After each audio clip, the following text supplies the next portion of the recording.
Okay. Hi, class. I wanted to send you a video before I get a little too busy for this week.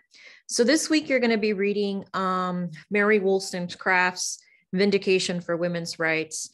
And I want to talk about how you're going to be using two critical lenses. The first is historicism, and then the other one is feminist theory. So if you're using, or if you're applying historicism, the historicist critical lens to Vindication for Women's Rights, I want you to think about the context in which this piece was written.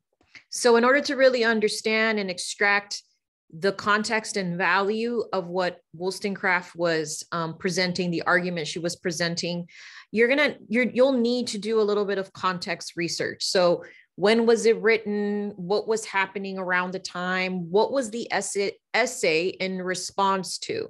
And then also, look at what were some of the feminist theories that were sprouting in Vindication for Women's Rights.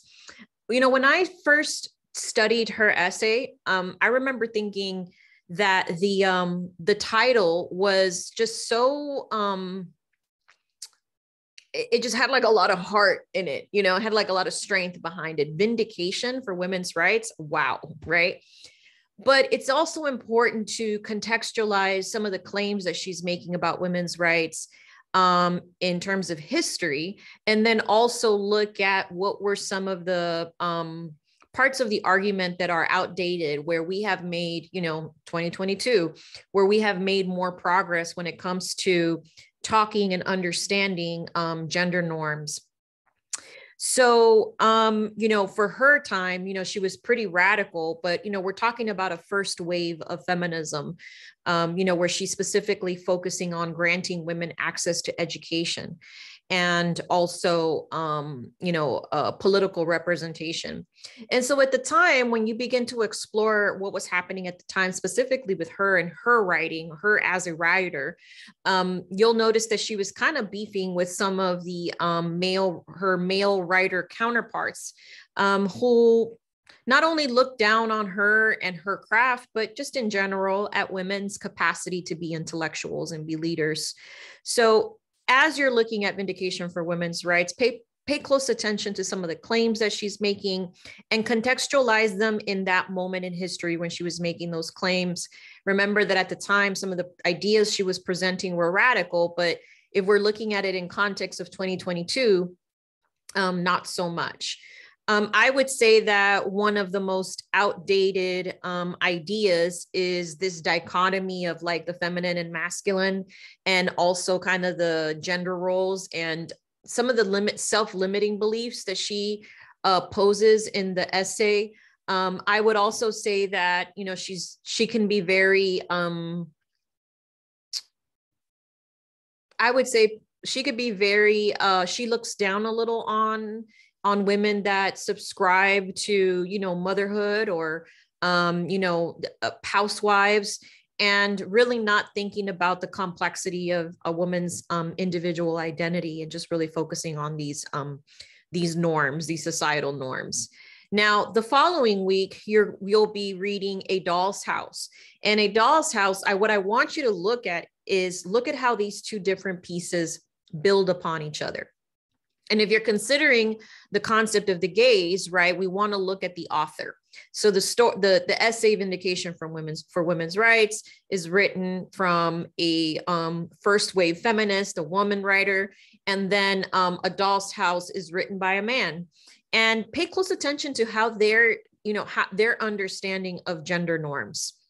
And then also what was happening in history when The Doll's House was written.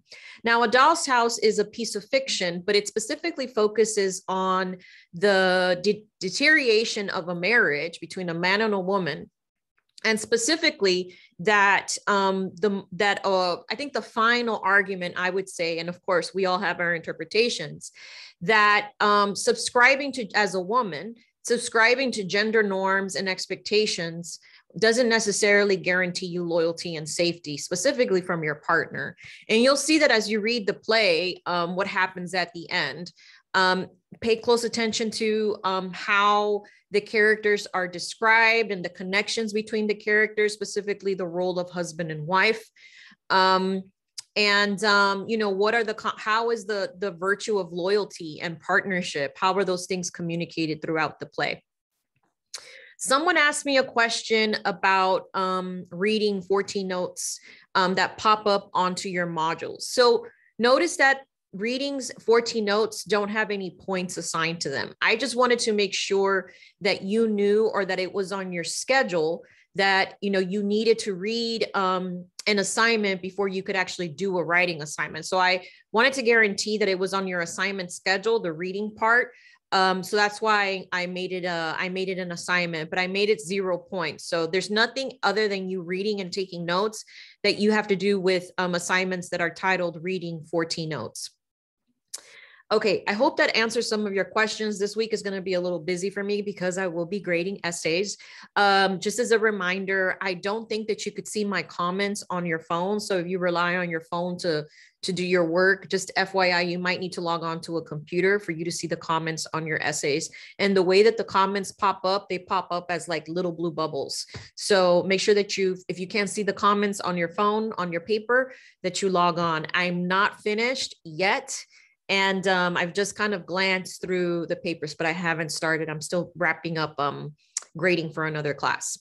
So if you have any further questions, don't hesitate to reach out. And I hope you, you know, get something of value out of Vindication for Women's Rights.